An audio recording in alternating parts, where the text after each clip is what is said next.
Selamat sore, jemaat yang dikasihi Tuhan. Apa kabar semuanya? Ya, jangan sampai yang kebaktian sore lebih lesu gitu ya. Nah, kalau di prudensial kan, walaupun sore harus selamat pagi gitu, no? Nah, ini apa namanya, semangat pagi gitu ya, bukan selamat sore gitu. Ya, semangatnya pagi. So, oke.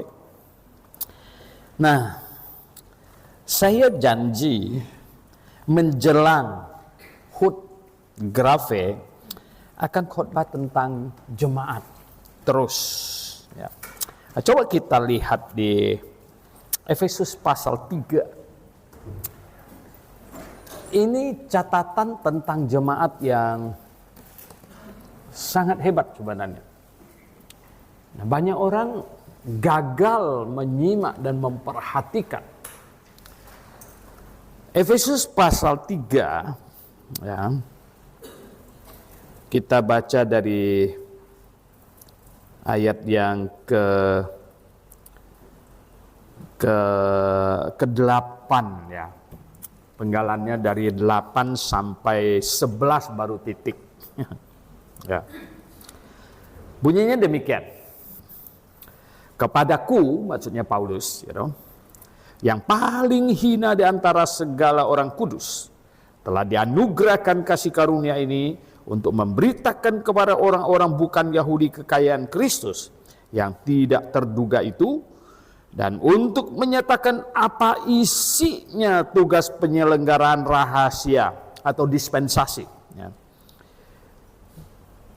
yang telah berabad-abad tersembunyi dalam Allah.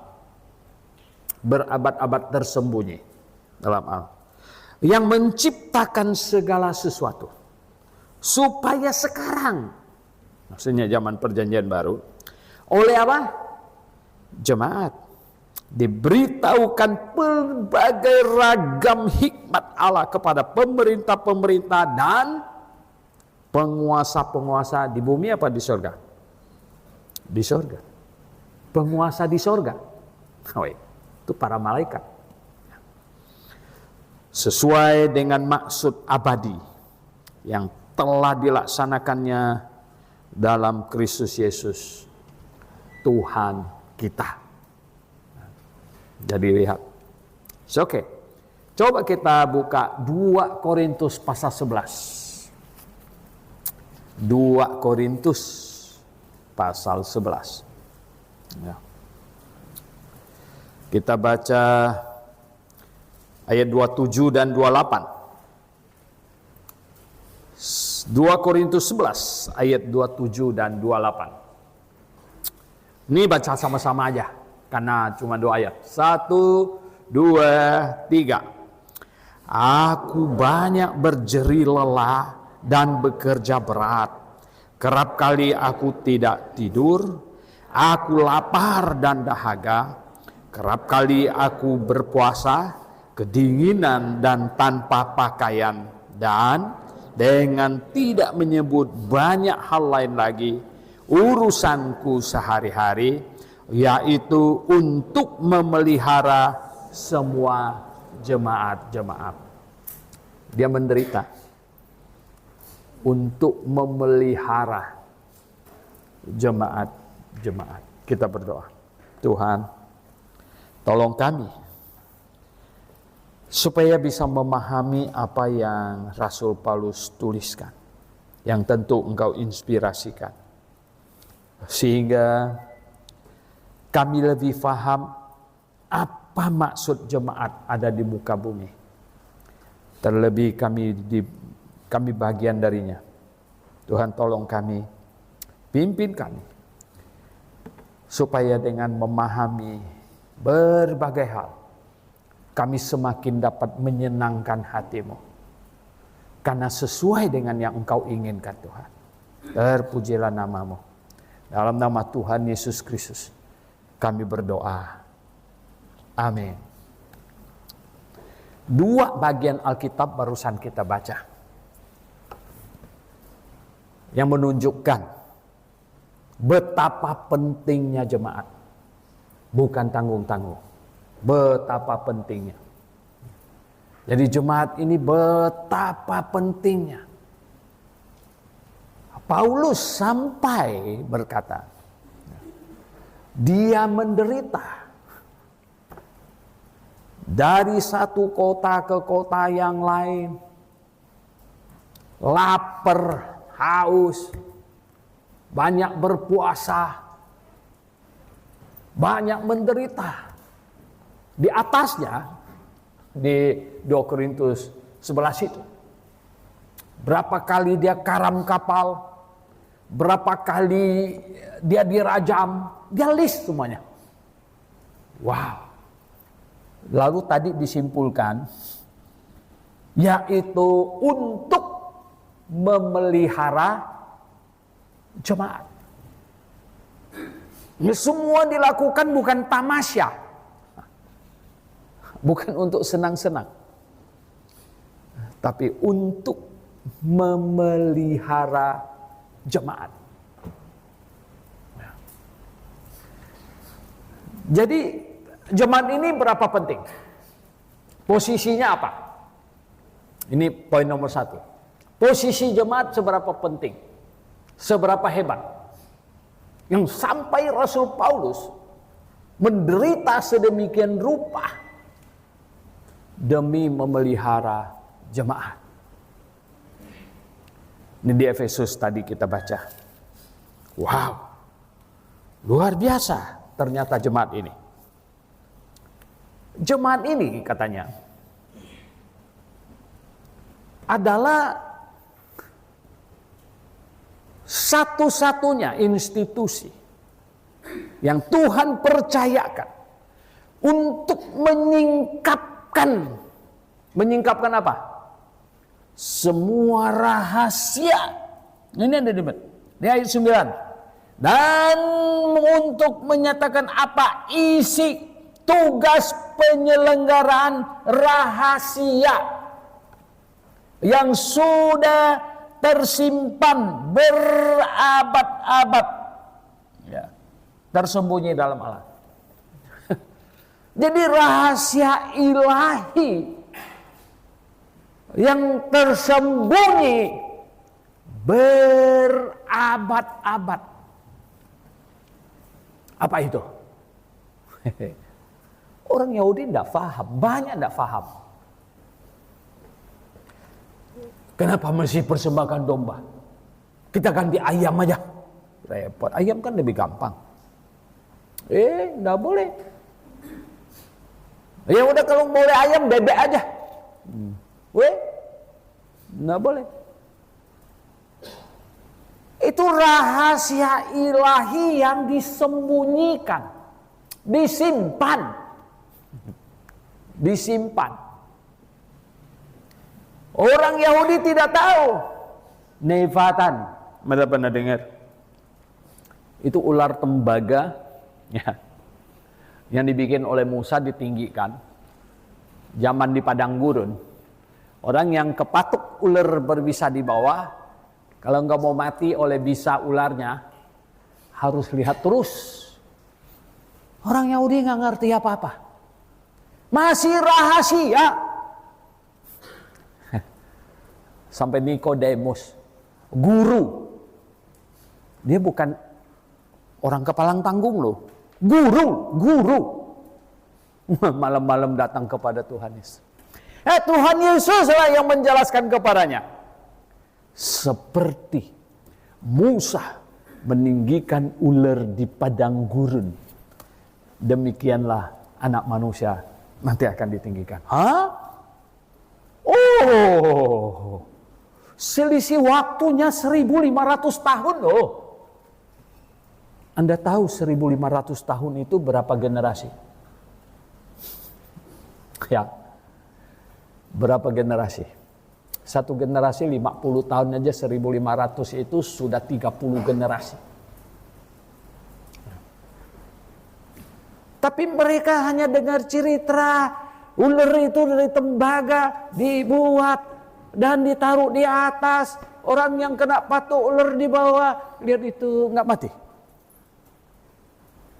rahasia. Rahasia ilahi yang berabad-abad tersembunyi. Kata Rasul Paulus. Suratnya. Kemudian. Apa katanya? Apa katanya? Supaya sekarang. Oleh jemaat. Supaya sekarang. Oleh jemaat. Diberitahukan ya oleh jemaat, diberitahukan berbagai ragam hikmat Allah kepada pemerintah-pemerintah dan penguasa-penguasa di surga. Wih. Ya. Dulu saya masih kecil, masih muda. Saya selalu banyak berangan-angan. Saya pernah berpikir, kenapa Tuhan suruh orang manusia beritakan Injil? Suruh beberapa malaikat aja, pampung, selesai urusannya. Ternyata malaikat tidak mengerti rahasia ilahi. Ya. Malaikat tidak mengerti. Pak Suhento menghina malaikat. Siapa berani menghina malaikat, betul? Lalu di 1 Petrus itu coba lihat, dibuka di 1 Petrus. 1 Petrus. Di situ ada. 1 Petrus pasal 1. 1 Petrus pasal 1. Situ apa omong? Di ayat yang ke-12. Kepada mereka telah dinyatakan bahwa mereka bukan melayani diri mereka sendiri, tetapi melayani kamu. Di atas itu maksudnya para nabi. Ya. Melayani kamu di mana tadi? Melayani diri mereka tetapi melayani kamu dengan segala sesuatu yang telah diberitakan sekarang kepada kamu dengan perantaran mereka yang oleh Roh Kudus yang diutus dari surga menyampaikan berita Injil kepada kamu, yaitu hal-hal yang ingin diketahui oleh malaikat-malaikat. Hal-hal yang ingin diketahui oleh malaikat-malaikat. Ternyata malaikat kepingin dengar Injil. Ya, malaikat kepingin dengar Injil dan jemaat disuruh ya, yang mendapat kepercayaan rahasia ilahi, memberitakan rahasia ilahi ini kepada pemerintah-pemerintah dan penguasa-penguasa di sorga. Makanya dulu mahasiswa sampai nggak berani khotbah di sini. Saya bilang jangan main-main. Ini mimbar Grafe jangan main-main. Karena setiap kali berdiri di sisi khotbah, Tuhan perintahkan malaikat dengar. Dengar di Grafe lagi khotbah. Ya, itu lebih hebat dari Zoom. Ya. Karena pemberitaan ini bukan hanya untuk yang duduk di sini. Karena dikatakan malaikat-malaikat, penguasa-penguasa di surga, suruh mendengarkan pengajaran yang disampaikan oleh jemaat lokal. Nah, ini hebatnya. Saudara yang saya kasih dalam Tuhan. Oleh sebab itu, jemaat Tuhan adalah jemaat di mana Tuhan bukakan rahasia ilahi. Tuhan limpahkan berkat ke dalamnya. Karena hubungannya yang luar biasa. Karena Tuhan menyebut jemaat ini adalah tubuhnya. Wow. Ya, ini luar biasa. Saudara yang saya kasih dalam. Berapa penting jemaat di mata Tuhan. Dulu start awal saya sering khotbah. Saya bilang kalian tahu tidak bahwa jemaat Grafe lebih penting dari Indonesia, bahkan lebih penting dari Amerika. Nggak ada Tuhan bilang Indonesia itu tubuhnya.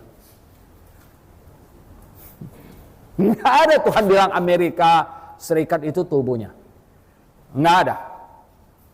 Tapi Tuhan bilang jemaat lokal, jemaat Grafe, tubuhnya. Ya, penting nggak? Penting. Penting. Nah saudara yang saya kasih dalam Tuhan Yesus, betapa sentralnya gereja di mata Tuhan sampai hari pengangkatan. Dari setatnya sampai hari pengangkatan. Betapa pentingnya. Oleh sebab itu, poin kedua. Oleh sebab itu, Tuhan melihat ini penting, tubuhnya Tuhan mau memberkati, mau memakai untuk menyebarkan, untuk mengajarkan rahasia ilahi yang tersimpan berabad-abad melalui gereja ini. Bisa dengar.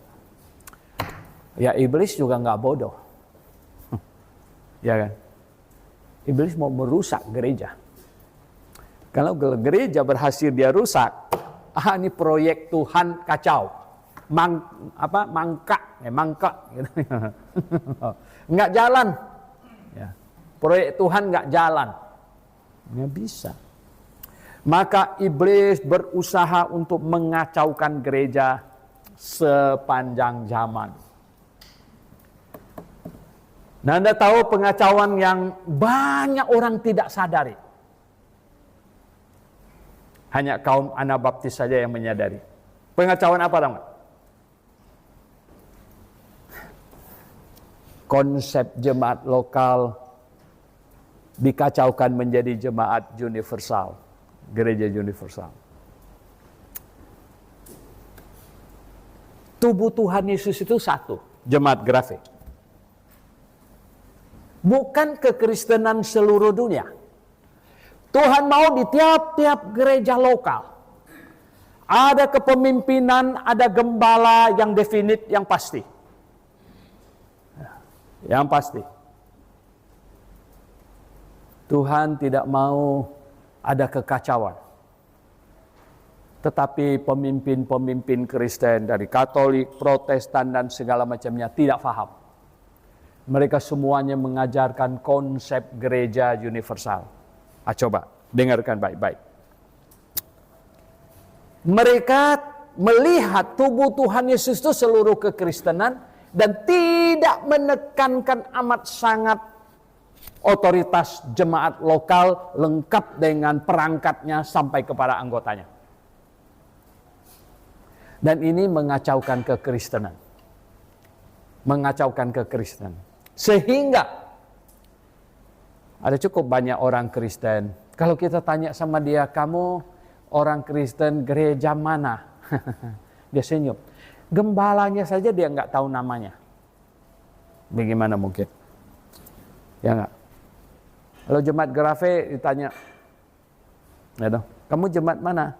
Saya jemaat Grafe. Nama gembala kamu? Waduh lupa saya. Ini perlu dijewer. Betul nggak? Gimana nih nama gembalanya dia lupa? Perlu dijewer. Ada seorang wanita di Malang. Dia WA saya, telepon saya. Ibunya masuk rumah sakit, nggak ada duit, segala macam. Saya bilang kan ada BPJS. Tapi Pak, ada mau beli obat luar begini, begitu, begini, begitu. Tolonglah Pak Sohento kirimkan saya. Kalau nggak salah 500.000 atau berapa ratus ribu. Ya saya pikir dia udah mohon-mohon begini. Bagaimana lagi? Saya bilang saya nggak mau kasih duit sama kamu, anggota gereja mana? Dia ada nyebutnya. Oke, saya gereja ini Pak. Saya bilang, suruh gembala kamu telepon saya akan kirim uang. Dan nggak tahu benar apa gembalanya atau dia suruh-suruh orang gitu ya. Tapi ada orang telepon, Pak ini benar jemaat saya ini. Oke, saya bilang kalau gitu kasih rekening kamu. Saya kirim. Nah saudara yang saya kasih dalam Tuhan, tapi ada banyak orang Kristen di mana-mana. Dia tidak jelas dia gereja mana. Tidak jelas. Mengapa tahu nggak?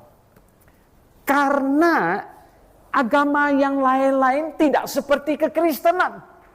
Anda nangkap nggak bedanya? Orang Buddha itu tidak ada kamu anggota vihara mana, tidak ada. Mereka bebas pergi ke vihara mana.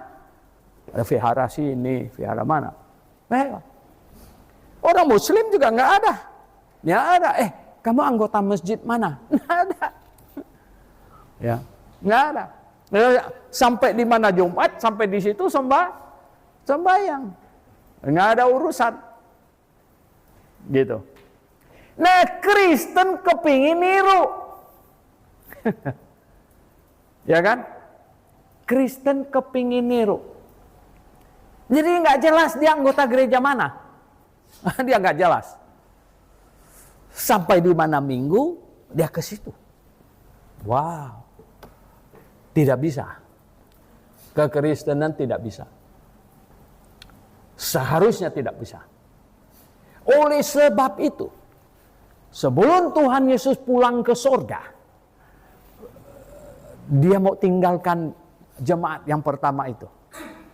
Dia bilang, Simon, anak Yunus, apakah engkau mengasihi aku lebih dari mereka semua?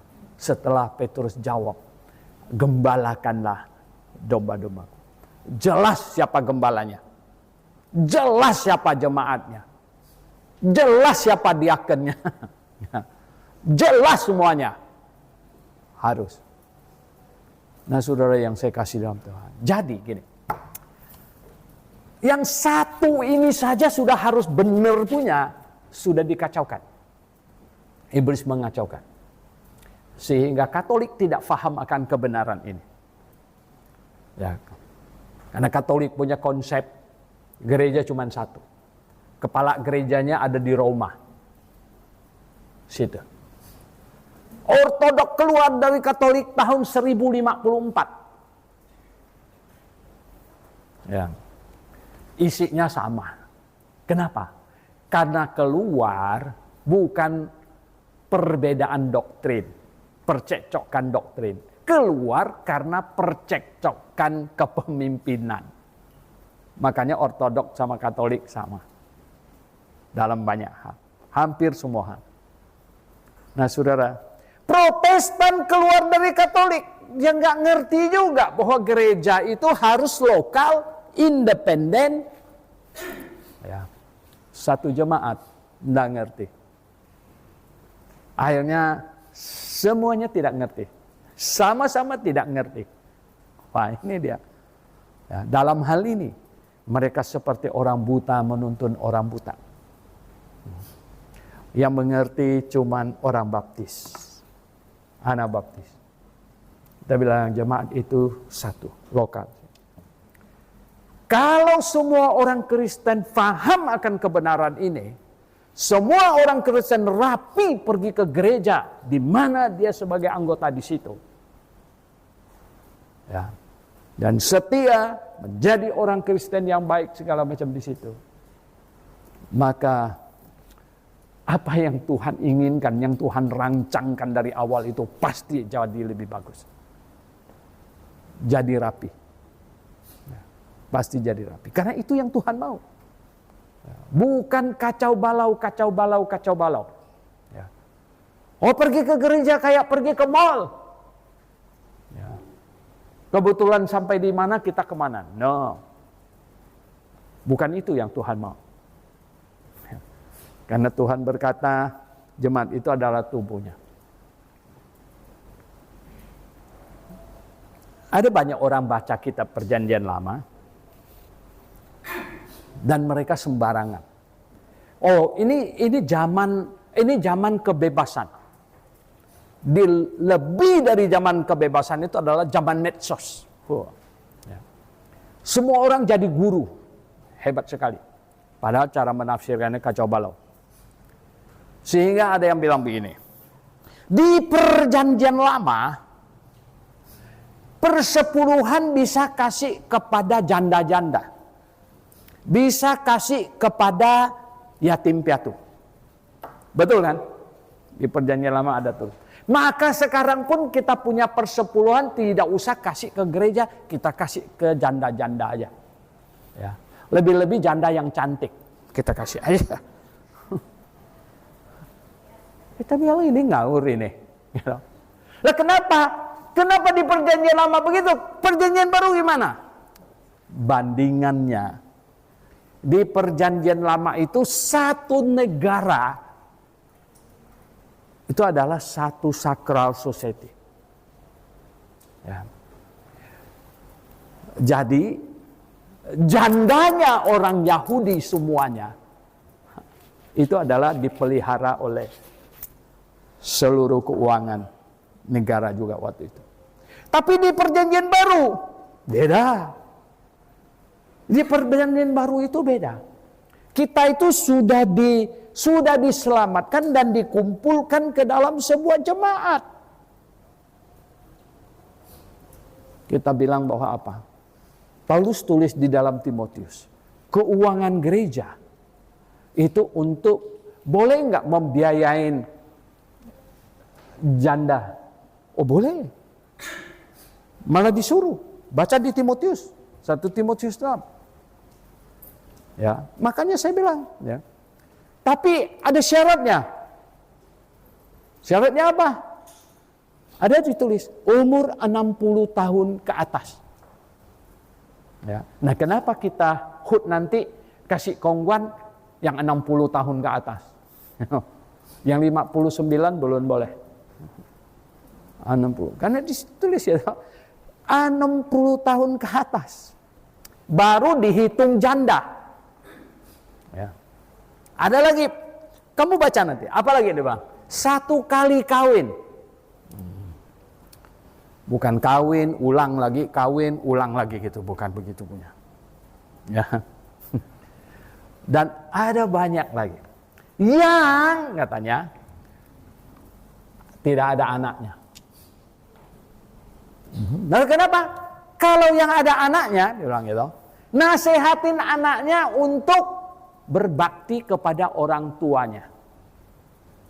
Bukan ada anaknya lalu anaknya ongkang-ongkang lalu bapak mamanya yang janda diserahkan ke gereja. Bukan itu, kata Paulus.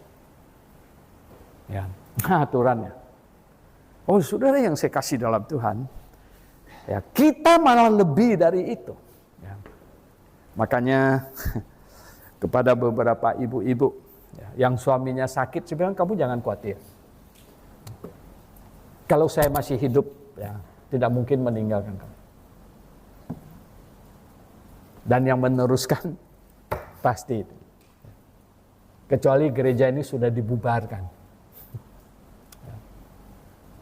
Nah saudara yang saya kasih dalam Tuhan, nomor 1 tadi berapa penting jemaat ini. Sampai Paulus begitu menderita, begitu berusaha supaya ada jemaat. Maka di poin 2-nya, karena jemaat ini ya, posisinya sampai Tuhan pakai untuk menyingkapkan rahasia yang dia simpan berabad-abad untuk diberitakan bukan hanya kepada manusia di muka bumi, bahkan kepada malaikat. Ya, bahkan kepada malaikat. Nah, tadi yang nomor 3 tadi. Akhirnya iblis tahu juga bahwa gereja itu penting di mata Tuhan. Dia rusak. Gereja yang seharusnya tiap-tiap gereja lokal dia gabungin jadi satu. Jadi universal. Akhirnya orang Kristen jadi kebingungan sendiri. Dia anggota gereja mana dia tidak tahu. Dia tidak tahu. Padahal kalau semua orang Kristen rapi, ya enggak? Semua orang Kristen rapi terdaftar di gereja dan semua terurus dengan baik. Ya dong? Ya enggak? Lah kita urus dengan baik karena kita tahu ini jemaat kita. Ini jemaat kita. Bu Lani, ya, nggak ada anak. Itu Bu Desi yang urus dia masuk rumah sakit. Semuanya.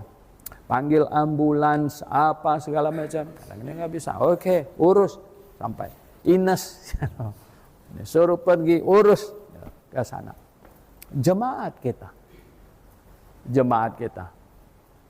Kita heran dengan ada orang Kristen yang tidak anggota gereja mana-mana, minta-minta duit orang. Bikin malu, betul nggak? Maka itu jadi gini, sebelum anggota jemaat Grafe minta-minta duit sama orang, kasih tahu kita dulu dong, kita supaya nggak malu, betul nggak? Tanya Boni, betul nggak? Ya loh. Daripada minta di luar ya, minta sama Boni gitu kan? Iyalah, itu gitu loh. Maksudnya tuh begini, ya kan? Ini kan namanya satu jemaat gitu loh.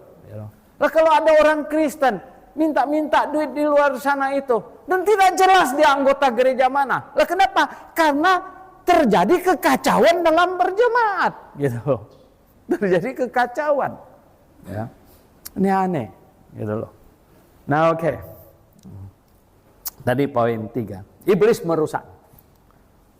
Saya nggak mau khotbah panjang-panjang. Saya perhatikan kalau terlalu panjang, udah mulai mau ngantuk gitu. Padahal saya khotbah itu teriak-teriak punya kan. Kalau saya khotbah masih ngantuk, orang lain tertidur. Wah, ini jatuh lagi. Nah, saudara yang saya kasih dalam Tuhan, tahu gak kenapa bisa ada banyak kekacauan dalam kekristenan? Sampai kacau bergereja segala macam. Tahu gak? Saya dapatkan. Gereja kacau. Kekristenan banyak kacau. Karena iblis berhasil mengacaukan doktrin keselamatan di sejumlah gereja dan sejumlah denominasi. Lalu kenapa? Begini. Kalau doktrin keselamatannya bagus, sesuai Alkitab, maka anggota jemaatnya mesti lahir baru semua. Betul nggak? Nah, karena anggota jemaatnya lahir baru, semuanya cinta kebenaran. Apalagi gembalanya pasti lahir baru. Semuanya lahir baru. Cinta kebenaran. Ya. Dan memiliki hidup yang berpadanan dengan Injil. Begitu. Tetapi ketika iblis berhasil mengacaukan doktrin keselamatan, maka seluruh perangkat gereja itu tidak lahir baru. Jemaatnya tidak lahir baru. Karena majelisnya diangkat dari jemaat, otomatis majelisnya juga tidak lahir baru. Pendetanya juga asalnya dari jemaat. Pergi sekolah pendeta, tidak lahir baru. Semuanya. Akhirnya sebelum khotbah, supaya lebih berani, hantam dulu 2 gelas. Ya. Kalau di Manado namanya cap tikus. Ya. Sampai matanya merah, baru naik ke atas, lagi panas. Gitu. Dan kacau balau. Ya. Ini kekristenan. Saya banyak menjelaskan orang, bukan berdebat di WhatsApp grup. Kenapa orang ini enggak ngeh gitu, enggak bisa nangkap. Tapi sok dia mau tanya mengenai Tritunggal, macam-macam yang lain. Akhirnya saya dapatkan, ini orang belum lahir baru. Bagaimana dia mau mengerti Tritunggal dan lain sebagainya? Dia belum lahir baru. Nah, ada satu orang baru debat sama saya. Dia bilang, Pak Soento, dia bilang saya salah. Karena tidak mengajarkan bahwa roti telah berubah menjadi daging Yesus. Dan anggur sudah berubah menjadi darah Yesus. Wah, saya bilang sama dia, kalian punya gereja bukan cuma salah, sesat juga. Kenapa bisa begitu? Saya bilang, coba kalian mengajarkan. Itu roti didoakan jadi daging.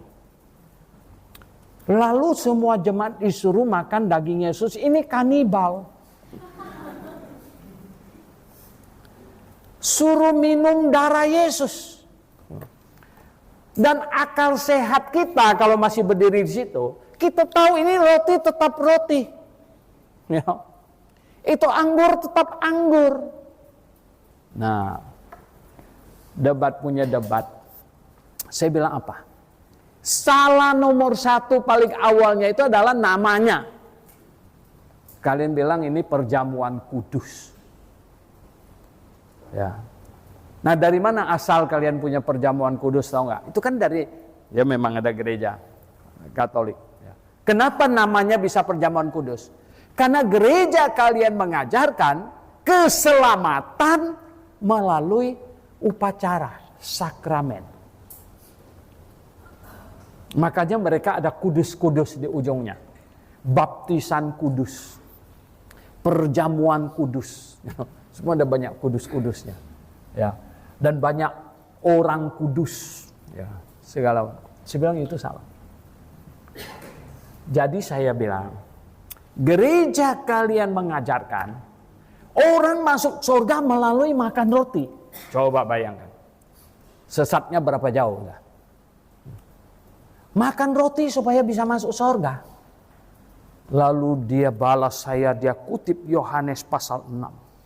Yang Tuhan Yesus bilang, ya, akulah roti hidup yang turun dari surga. Kalian mesti memakan aku. Saya bilang, itu maksudnya secara rohani. Nah, orang Yahudi itu sama salahnya dengan kalian. Pikir mereka datang mau gigit tangan Tuhan Yesus. Ngawur, saya bilang. Itu tidak benar. Itu secara rohani. Maksudnya nenek moyangmu makan mana, ya, dan sudah mati. Akulah mana yang dari surga. Tapi maksudnya itu bukan pergi lalu gigit badannya. Itu secara rohani. Nah, kalian sudah salah tafsir ini. Jadi kalian menafsirkan bahwa masuk surga melalui makan roti dan minum anggur. Coba betapa salahnya. Ya, betapa salahnya. Jadi doktrin keselamatannya salah. Dari doktrin keselamatan yang salah, hasilnya ya, seluruh gereja salah. Nggak ada orang lahir baru. Kalau seluruh gereja salah, pemimpinnya salah, nggak ada yang lahir baru. Nggak ada yang lahir baru. Iblis hore-hore berteriak-teriak, menang total. Kenapa? Tidak bisa lagi gereja itu berfungsi dengan benar. Karena dari anggota sampai ke pemimpinnya semuanya sudah salah. Dan kita kasih tahu kebenaran. Nggak bisa. Nggak bisa. Dia nggak tertarik kebenaran. Kenapa nggak tertarik kebenaran? Karena dia belum lahir baru. Sebenarnya yang macam begini itu yang bisa dilakukan itu penginjilan. Ya. Penginjilan. Start awal. Start awal. Start awal. Kemarin hari Sabtu, saya khotbah di ulang tahunnya Pak Purba. Ya. Karena saya dengar, ya, mereka tidak suka saya. Saya bilang sebenarnya masalahnya bukan pada saya. Saya hanya mau kasih tahu kalian, merangsang kalian. Kemarin saya bicara bahwa Tuhan Yesus ngomong di dalam Matius 13, di ayat 10-nya. Sebelumnya Tuhan Yesus kasih perumpamaan tentang menabur. Di ayat 10-nya murid-muridnya bilang, "Guru, mengapa engkau mengajar pakai perumpamaan?" Mereka kayaknya protes. Kenapa pakai perumpamaan? Wah, gayanya kayak mereka lebih pintar jelasin daripada Tuhan Yesus. Hebat kan? Tuhan Yesus ngomong apa? Kepada kamu diberi karunia untuk mengerti, kepada mereka tidak. Dan barang siapa yang mempunyai akan dikasih sampai berkelimpahan. Yang tidak punya akan diambil sampai yang terakhir dia punya. Saya bilang dulu waktu saya anak remaja, saya pikir antara dua. Kalau bukan Tuhan Yesus salah omong, Matius salah catat. Loh kenapa? Lumrahnya orang yang punya diambil, dikasih kepada yang nggak punya. Ini kenapa terbalik begitu? Yang punya dikasih sampai berkelimpahan. Yang tidak punya diambil. Yang tidak punya diambil. Saya bilang inti persoalannya adalah yang Tuhan Yesus maksudkan bukan duit, bukan materi. Tapi apa? Keingintahuan, curiosity. Maka Tuhan Yesus sengaja mengajar dengan perumpamaan. Perumpamaan itu seperti menyembunyikan intan permata ke dalam tanah. Tidak mencarinya, mana bisa dapat? Mana bisa dapat? Mencarinya saja perlu ketekunan baru bisa dapat. Bagaimana mungkin? Nah, oleh sebab itu saudara yang saya kasih, saya bilang saya hanya merangsang kalian. Kemarin saya puji Pak Purba. Saya bilang saya kenal Pak Purba sudah 21 tahun. Tanggal 5 April 2003, satu minggu kemudian Jaya sama Sinta menikah. Benar nggak? 12 April menikahnya. Tanggal 5 April saya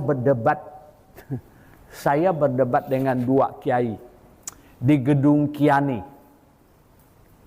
Dihadiri 400 orang. 200 Kristen, 200 Islam. Tanggal 5 April topiknya bedah Kristen. Jadi Kristen diserang. Saya nggak boleh nyerang mereka, mereka boleh nyerang saya tangkis saja. Tanggal 12 April bedah Islam. Jadi nyerang Islam. Islam nggak boleh nyerang. Aduh, saya tidak mungkin membatalkan pernikahan Jaya sama Sinta.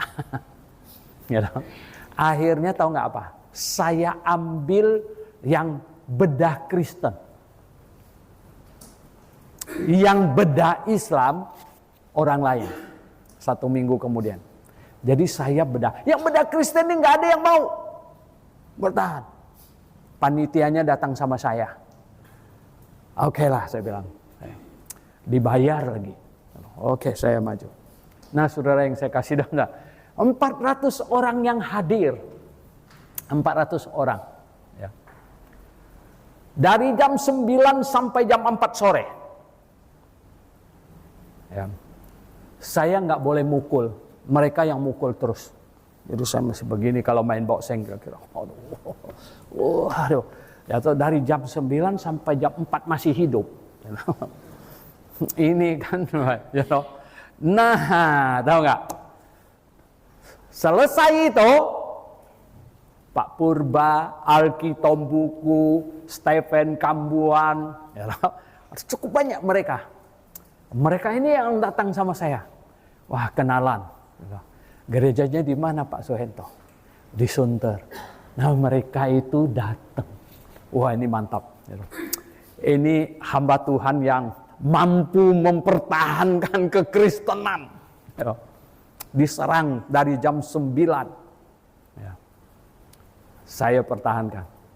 Minggu depannya, Selesai peneguhan nikah Jaya sama Sinta, habis makan siang, saya pergi. Orang Kristennya kecewanya bukan main-main waktu itu. Mereka semua datang sama saya. Pak Sohing itu di mana? Kenapa ini serahkan sama orang lain? Oleh saya bilang, saya nggak bisa, saya baru selesai pernikahan. Mereka bilang, aduh sayang sekali. Ini bukan bedah Islam, ini bedah Kristen jilid 2. Dan tidak bisa dipertahankan. Ya oke. Nah yang saya mau bilang, tahu nggak apa? Saya bilang, model macam Pak Paulus Purba. Ya, ada curiosity-nya. Ada rasa penasarannya. Ya, rasa ingin tahu, rasa penasaran. Wah, setelah mereka menyaksikan, mereka datang salam sama saya, cari tahu, ya, mau kenalan, gerejanya di mana, segala macam. Datang. Saudara yang saya kasih dalam Tuhan Yesus Kristus. Ya. Nah, gereja punya fungsi. Ya. Gereja harus berfungsi dengan baik. Berfungsi dengan baik. Ya. Anggota jemaat, Anda akan berfungsi dengan baik. Kalau tidak bisa berargumentasi sampai hebat-hebatan, sekurang-kurangnya, saya kasih tahu, kasih rangsangan, biar mereka rasa ingin tahu. Ya, rasa ingin tahunya bangkit. Karena apa? Yang punya baru akan dikasih. Tidak punya, enggak dikasih. Jadi dia harus ada curiosity, baru bisa dikasih. Kalau tidak ada keinginan tahu akan kebenaran, enggak dikasih.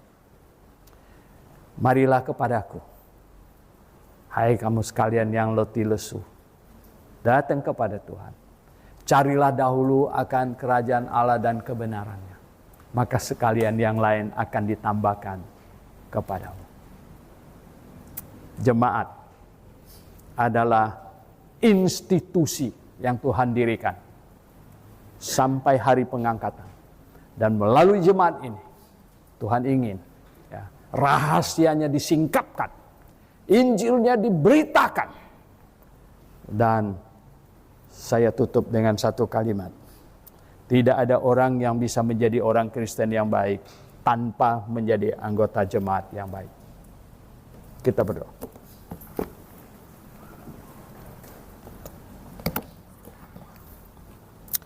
Tuhan, tolong kami, anak-anak-Mu, orang-orang yang terhimpun di sini Tuhan, jemaat, biarlah kami tahu betapa pentingnya sebuah jemaat dan kami adalah anggota di dalamnya. Tuhan, pimpinlah kami supaya kami bisa menjadi bagian dari gereja, elemennya yang positif, sehingga menyebabkan gereja ini bercahaya cemerlang, berfungsi dengan benar, dengan baik, sesuai dengan yang Engkau inginkan. Terpujilah nama-Mu. Dalam nama Tuhan Yesus Kristus kami berdoa. Amin.